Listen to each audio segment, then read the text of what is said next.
Ciao a tutti e benvenuti a un nuovo video di unboxing sul canale di Gravel Road. Oggi andiamo ad unboxare rapidamente questo Rider Nav R7M, dedicato nello specifico ai modelli BMW, dotati quindi di basetta proprietaria.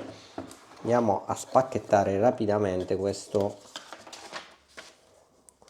scatola piuttosto compatta, devo dire, ma molto ben realizzata.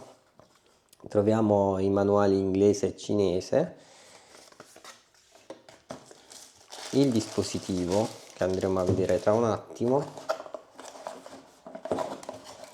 e nient'altro, perché va detto che per un modello dedicato alla basetta BMW non serve altro, verrà l'alimentazione veicolata direttamente tramite l'aggancio proprietario.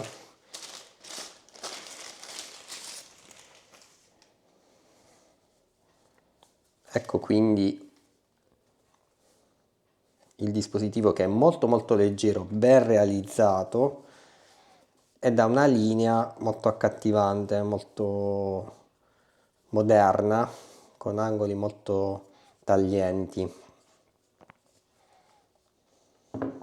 La prima impressione è davvero spettacolare. Avendo la curiosità di testare subito in maniera rapida in questo unboxing qualche funzione di questo Rider Nav, abbiamo deciso di aprire lo sportellino che nasconde in maniera sigillata una USB di tipo C e di connetterla a un power bank per vedere se questa alimentazione bastava a avviare il dispositivo, ed effettivamente il dispositivo si avvia e possiamo quindi dare un'occhiata rapida alle funzionalità.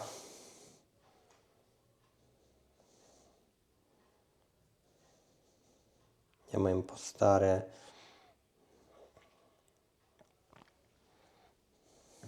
C'è subito la possibilità di connettersi al wifi. Vado a settare un attimo la password del wifi stesso.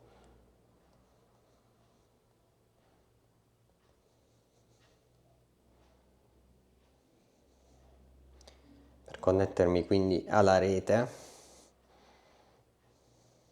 Connessione riuscita. Andiamo a fare l'attivazione. Attivazione riuscita. Già da queste prime schermate vediamo una cura del dettaglio notevole, non solo appunto a livello costruttivo, ma anche a livello di software, che non sempre riscontriamo in tutti i dispositivi CarPlay che andiamo a testare. Qui abbiamo fatto un errore riguardo l'orologio, ma poco importa, anche perché adesso andremo a connetterlo. Voglio vedere subito se c'è un aggiornamento, qualora ci fosse.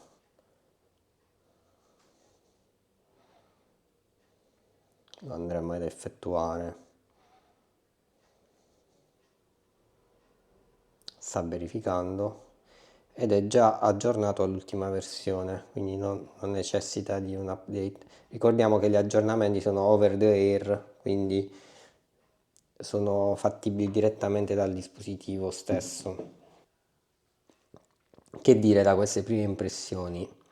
Il display è veramente ben realizzato, mi piace molto la qualità, sia la definizione, sia la luminosità e sia devo dire, la reattività al tocco è veramente molto fluida.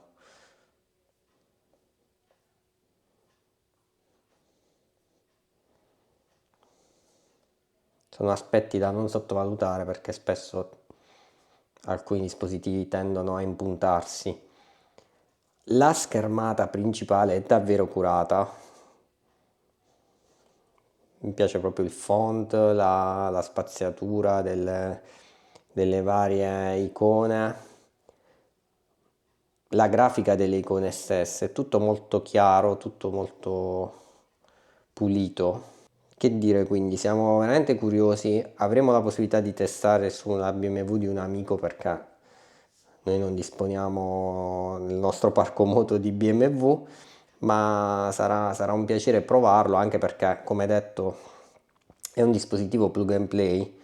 La casa ci ha assicurato che uscirà anche un modello universale dedicato quindi a chi possiede moto di altri brand e noi siamo molto contenti perché effettivamente questa anteprima ci sta mostrando un dispositivo davvero interessante che vorremmo appunto testare anche su altre moto. Ed eccoci finalmente sulla BMW R1200 GS del nostro amico Aurelio per vedere il CarPlay montato sulla moto. Qui naturalmente abbiamo la staffa dedicata da BMW, quindi l'installazione è semplicissima, occorre solo innestarlo, chiuderlo sotto chiave se vogliamo un ancoraggio sicuro a prova di furto. Qui vediamo tutte le varie opzioni che abbiamo già intravisto nel video di unboxing e naturalmente tutta la schermata dedicata alla moto BMW che ci dà la possibilità quindi di leggere tutti i dati della moto stessa. Qui vediamo già i chilometri, i range e tutte le informazioni. Legge anche i sensori delle gomme ovviamente una volta che siamo in movimento, l'altitudine, c'è il GPS ovviamente e poi naturalmente il pezzo forte è sempre il CarPlay. Qui vediamo una fluidità veramente ottima. Il display ha una pellicola già applicata, quindi non l'abbiamo rimossa perché ci aiuta a proteggere il display stesso. Esiste la funzione per fare aggiornamenti direttamente dal dispositivo, quindi non c'è bisogno di collegarlo al computer o scaricare file dal sito. Tra le caratteristiche, oltre alle classiche del lettore del sensore delle gomme, GPS, interfono eccetera, la particolarità è la possibilità di gestire le action cam, quindi sia la Insta360, la GoPro e anche la DJI. Una funzione comodissima perché se pensiamo che appunto dal display possiamo attivarla, la registrazione e interromperla, è molto più pratica. A livello di cura di interfaccia è molto bello il Rider Nav, pur essendo un 7 pollici, quindi dimensioni importanti, cioè non risulta molto grande, ecco, è un 7 pollici piuttosto sottile, con una bella forma molto moderna. Naturalmente su una moto così grande dimensioni del genere vanno bene, su una moto più piccola probabilmente il 7 pollici sarebbe stato esagerato. Questa GS poi ha la strumentazione vecchio stile, quindi con le lancette, e diciamo crea un contrasto carino tra appunto il classico, quindi strumentazione classica, e il moderno con il dispositivo TFT. Ovviamente nelle moderne avremo un qualcosa di simile tra strumentazione e CarPlay. Ecco, qui vi faccio vedere meglio quello che vi avevo appena detto. Prima di fare un giro e di farvelo vedere in azione proprio durante la guida, vediamo il menu della luminosità. Se andiamo sull'automatico vedete che si adatta all'ambiente, quindi ha un sensore di luminosità integrato. Qui la stiamo forzando al massimo valore. Lo storage interno è di 8 giga, espandibile con micro SD. Come detto, qui le varie caratteristiche, quindi qui è la regolazione dell'ora, sensori delle gomme, legge ovviamente quello della moto stessa che li porta di serie, l'interfono che viene gestito tramite il casco, il GPS che ci fornisce tutti i dati e il controllo remoto delle action, aggiornamento, lingua, reset per fare un reset totale. Qui vediamo il seriale della macchina e infine qui le impostazioni che riguardano le unità di misura per le distanze e la temperatura. Per fare l'aggiornamento occorre chiaramente collegarla a una rete wifi, in questo modo riusciremo tranquillamente anche con l'hotspot del cellulare a fare un aggiornamento diretto senza dover, come dicevo prima, collegarlo al computer o scaricare file nella micro SD.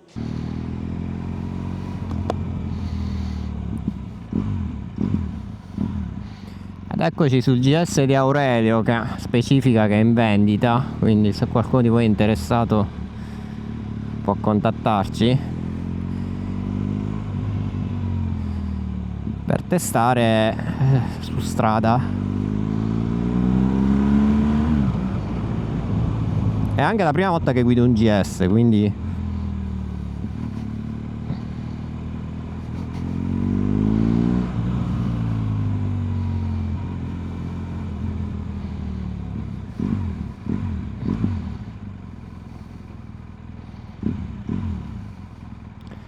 sto scoprendo il fatto che queste moto sono pesanti, sì, ma molto agili, come dicono tutti. Allora, qui eravamo in fase di navigazione. Adesso diamo un occhio alla schermata BMW. Bellissima, ragazzi, veramente bellissima. Io direi che su queste moto è obbligatorio proprio questo accessorio. È fenomenale. Poi tra l'altro su questa, come dicevo prima, uniamo il classico al moderno, quindi è molto bello fare questo abbinamento di lancette.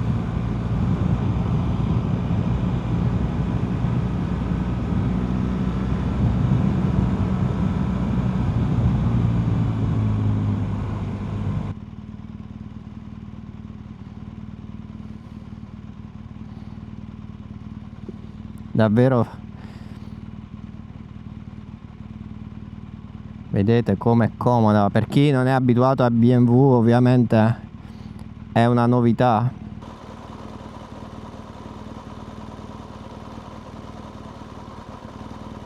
Tasto andando verso destra confermiamo, andando verso sinistra usciamo, torniamo alle varie schermate. Veramente, ragazzi, molto bello.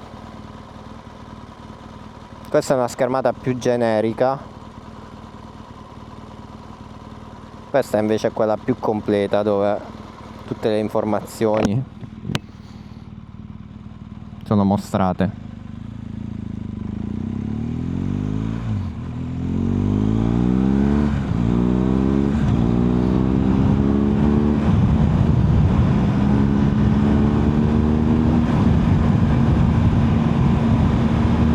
È davvero una bicicletta questa moto,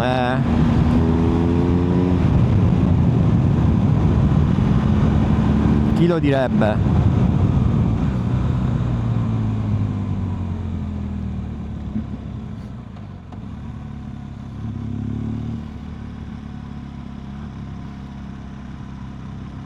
Ha una bella ergonomia, molto scalabile sull'altezza selle, sospensione elettronica. No, devo dire che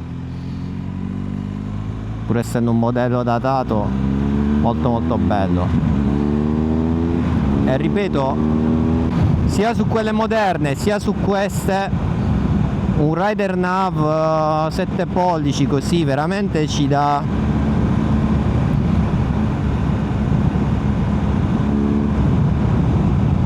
tante informazioni utili, sia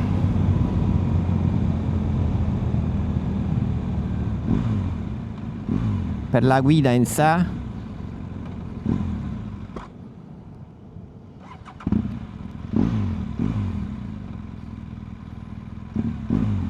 vedete anche ovviamente l'indicatore delle marce, tutto viene mostrato.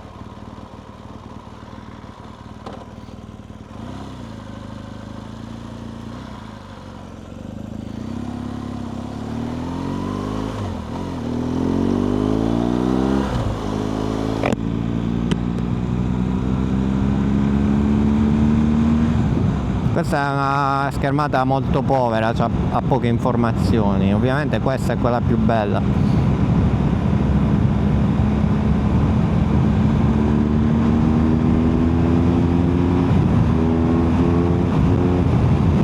Il motore ha un bel tiro.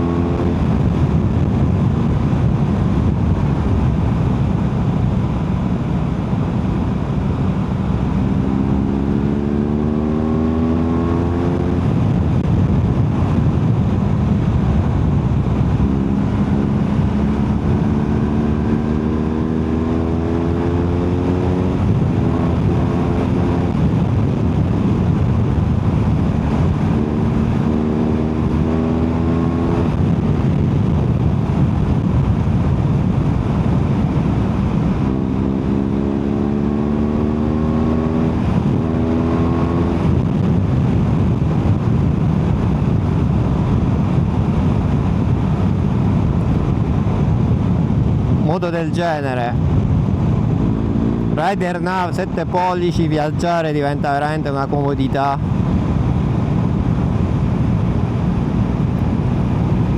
E che dire, cioè ragazzi,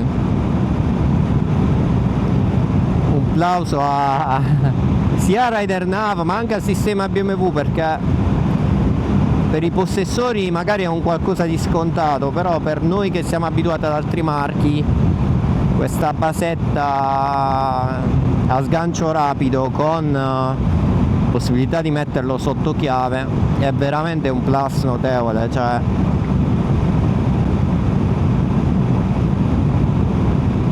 per tanti punti di vista, per la facilità di installazione, per lo sgancio rapido, infine per il fatto che comunque è compatibile con tutti i sistemi della moto, quindi i comandi a manubrio. Vedete, in questo caso ci segnala che la pressione delle gomme posteriore è un po' fuori range.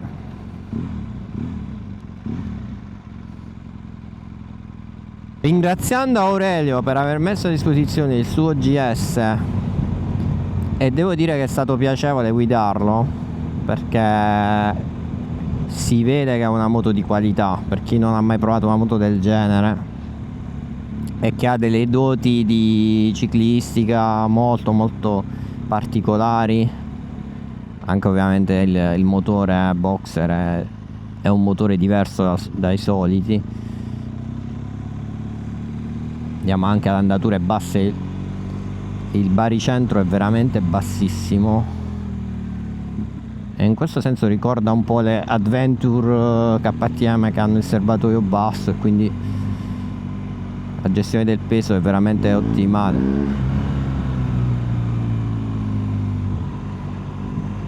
Comparto sospensioni ovviamente pure ottimo.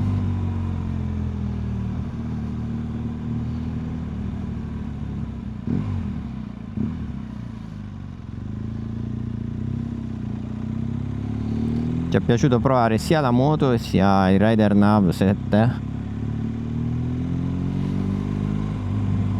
perché è un'abbinata davvero notevole. Se amate viaggiare, il vostro budget non è altissimo, una BMW usata, anche questa direbbe Aurelio,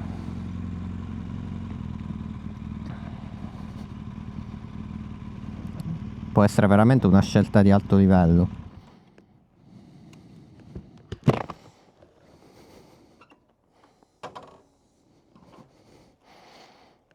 Qui vediamo la schermata di spegnimento.